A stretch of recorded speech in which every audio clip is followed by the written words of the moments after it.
आपके अपने channel let's go head पर स्वागत करता हूं। जिस किसी ने इस चैनल को अभी तक सब्सक्राइब नहीं किया वो सब्सक्राइब कर लें, लाइक कर दें, शेयर करें, साथ ही साथ बेल आइकन दबा दें। जो इस तरह के मेरे द्वारा इस चैनल पे आपके अपने चैनल लेट्स गो हेड पे जो भी इस तरह के कंटेंट फ्री में डाले जाएंगे उसका फ़ायदा आपको तुरंत ही मिलेगा। चलिए बगैर टाइम बर्बाद किए हुए, मैंने जैसे बोला था कि एयर का पार्ट 1 मैंने 2 दिन पहले अपलोड किया है।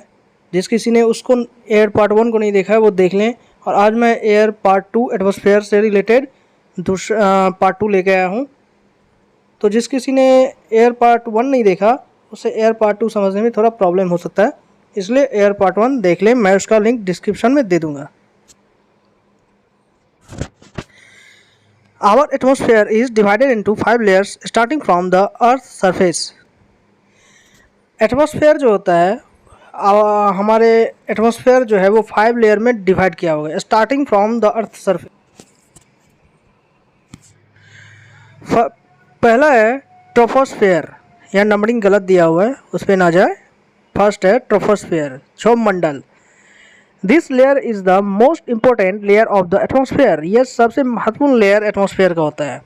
It is average height is 13 kilometre. इसकी औसतन 13 किलोमीटर इसकी ऊंचाई है। अर्थ के सरफेस से इसकी ऊंचाई जो है, धरती के सतह से अर्थ के सरफेस से इसकी ऊंचाई 13 किलोमीटर है, 13 किलोमीटर। और अगर मील में देखते हैं तो 7.5 मील होता है। Almost all the weather phenomena like rainfall, fog, hailstorm occur in the layer.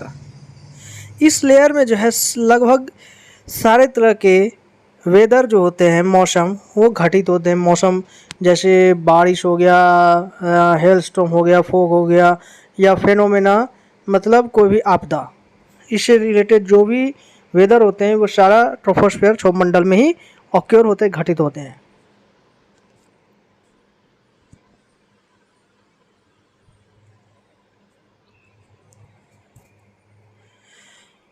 Stratosphere ये हमारा second most of the importance है। स्ट्रेटोस्फेयर संताप मंडल। Above the troposphere lies the stratosphere. It is average height is 50 kilometer, 7.5 and 31 mil.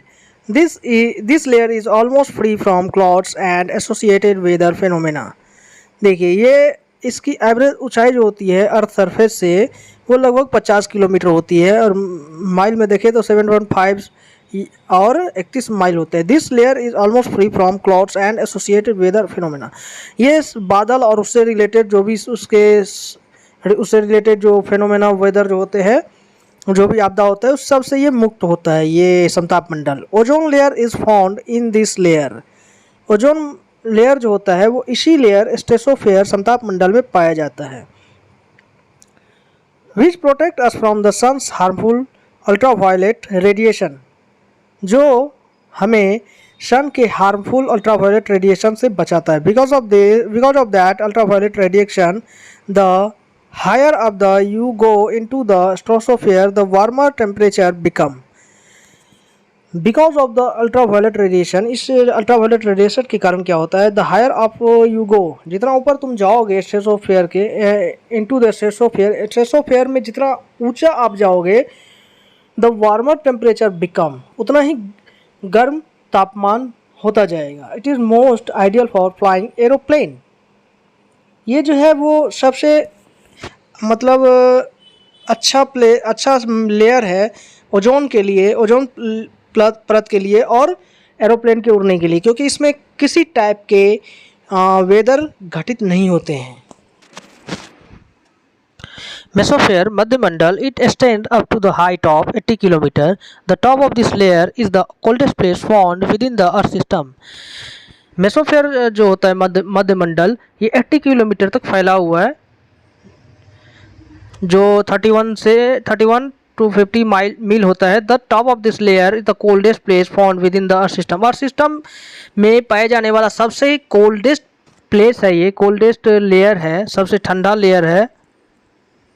With an average temperature of about, अगर इसकी average temperature की बात करें इस लेयर की तो 85 डिग्री सेल्सियस होता है। और फ़ारेनहाइट में देखें तो 120 डिग्रीज फ़ारेनहाइट होता है। और जैसे ही मेटेओराइट उल्कापिंड burn up in this layer on entering from the space, जैसे अंतरिक्ष से कोई भी उल्कापिंड इस लेयर में एंट्री करती है तो जल जाती है।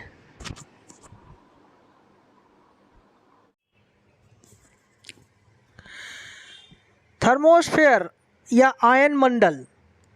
इन thermosphere temperature rise very rapidly with increasing height.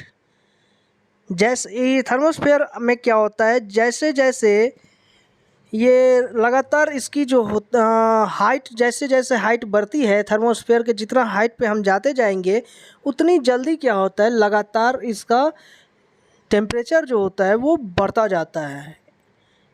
इसलिए लिखा हुआ है टेम्परेचर राइज वेरी रैपिडली, लगातार टेम्परेचर बढ़ता है विद इंक्रीजिंग हाइट। जैसे जैसे हाइट बढ़ती है, जैसे जैसे हाइट बढ़ेगी थर्मोस्फेयर के, जैसे जैसे हम उसके हाइट में जाएंगे थर्मोस्फेयर के, वैसे वैसे लगातार टेम्परेचर जो है बढ़ती जाएगी।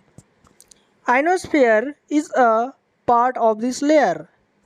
थर्मोस्फेयर के साइड में आपको आयन मंडल दिख रहा होगा हिंदी में, इसलिए मैंने आयन मंडल लिखा है क्योंकि आयनोस्फेयर या आयन मंडल is a part of this layer. इस लेयर का ही, थर्मोस्फेयर का ही भाग है एक आयनोस्फेयर या आयन मंडल।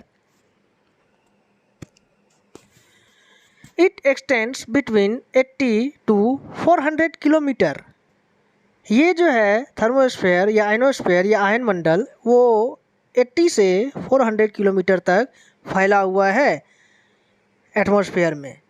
इसीलिए जैसे जैसे हम थर्मोस्फेयर में हाइट में जाते जाते हैं वैसे ही इसकी टेम्परेचर जो होती है वो रैपिडली बढ़ती जाती है। This is the ideal layer for radio transmission.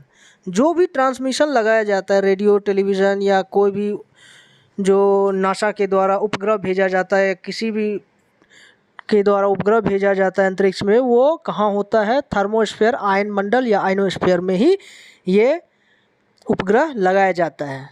ठीक है।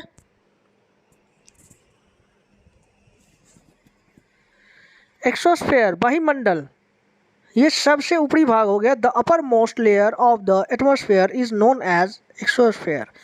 सबसे ऊपर का लेयर जो होता है वो एटमॉस्फेयर का सबसे ऊपर का लेयर को एक्सोस्फेयर के नाम से जाना जाता है। This layer has very thin air. इस लेयर में बहुत ही पतली हवा बहती रहती है, बहुत ही हल्की हवा बहती है। Light gases like helium and hydrogen float into the space from here. इस वायुमंडल से, एक्सोस्फेयर से, इस लेयर से लाइट गैसेस जैसे कि हीलियम हो गया, हाइड्रोजन हो गया, वो इस वायुमंडल से अंतरिक्ष में बहती है, तैरती है। इस लेयर से, वायुमंडल से, एक्सोस्फेयर से गैस, लाइट जिसमें हीलियम, हाइड्रोजन हो गया, वो अंतरिक्ष में जाती है, तैरती है। ठीक है। देखिए, सबसे पहला हमारा लेयर है ट्रोपोस्फेयर। प्लेन दिख रहा होगा, लेकिन प्लेन जो है वो अर्थ के सरफेस से ही उड़ता है ना, इसलिए दिखाया गया है। इस पिक्चर में थोड़ा गलत दिखाया है। ट्रोपोस्फेयर फर्स्ट है और सेकेंड है हमारा स्ट्रेटोस्फेयर, जिसमें ओजोन लेयर दिख रहा है, और इसी में ये ideal layer of flying plane, aeroplane होता है, जैसा कि मैं अभी पढ़ा चुका हूँ, चर्च कर चुका हूँ। ठीक है। थर्ड होता है मेसोस्फेयर, उसके बाद फोर्थ थर्मोस्फेयर, जिसमें सेटेलाइट दिख रहा होगा आपको, इस साइड में सेटेलाइट दिख रहा होगा, थर्मोस्फेयर में सेटेलाइट। यहाँ पे मेसोस्फेयर में उल्कापिंड दिख रहा होगा, यहाँ ट्रोपोस्फेयर में बादल दिख रहे होंगे, स्ट्रेटोस्फेयर में ओजोन लेयर दिख रहा होगा। एक्सोस्फेयर जब से upper layer of atmosphere. Exosphere, एक चीज़ आपने पिक्चर में ध्यान नहीं दिया होगा, देखिए कंटिन्यूसली रैपिडली जैसे जैसे हम ऊपर बढ़ते हैं वैसे वैसे टेम्परेचर जो है वो बढ़ता जाता है।